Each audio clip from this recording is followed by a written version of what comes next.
ሩታ እንግዲህ የሄርሜላ ሚስጥር ደርሳበታለች ማለት ነው። ሄርሜላ ምን እንዳሰበች ምን እንደምታስብም ደርሳበታለች። በጣም የሚገርም ነገር ነው ማለት ነው። በዚህ ጉዳይ ላይም አብርሽም ይሄንን ሚስጥርን አውቆ ካሁን በኋላ እኛ ጋር እንዳደርሺ ካሁን በኋላ እንግዲህ ሩትዬ ጋር እንዳደርሺ ብሎ ተናግሯል ማለት ነው። በጣም የሚገርም ነገር ነው። አብርሽና ሩታ በጣም ነው የሚዋደዱት በጣም ነው የሚዋደዱት ማለት ነው። ነገር ግን በመሃላቸው በጣም ብዙ ሰዎች እየገቡ እያጣሏቸው ይገኛሉ ማለት ነው።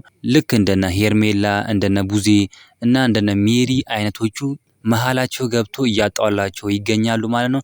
እነሱ ግን አሁንም ቢሆኑ በጣም ነው የሚዋደዱት በጣም ነው የሚከባበሩት ማለት ነው።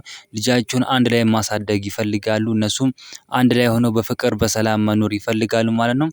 እንግዲህ ወንድማችን ኤፍሬምም እነሱን አስታርቋቸዋል ማለት ነው። ጋሽዬ የአብርሽ አባትም ቢሆኑ የሄርሜላ እናት በጣም ነው ደስ ያላቸው ልጃቸው አንድ ላይ ሆኖ ሲያሳድጉ በጣም ነው ደስ የሚለው ማለት ነው። እናንተ ምን ትላላችሁ? ሀሳብ አስተያየታችሁን ኮሜንት ላይ መስጠት ትችላላችሁ። ቪዲዮን እንግዲህ ላይክ ሰብስክራይብ ማድረግ እንዳትረሱ። እንደነዚህ ትኩስ መረጃ ቶሎ እናንተ ጋር ይደርሳሉ ማለት ነው።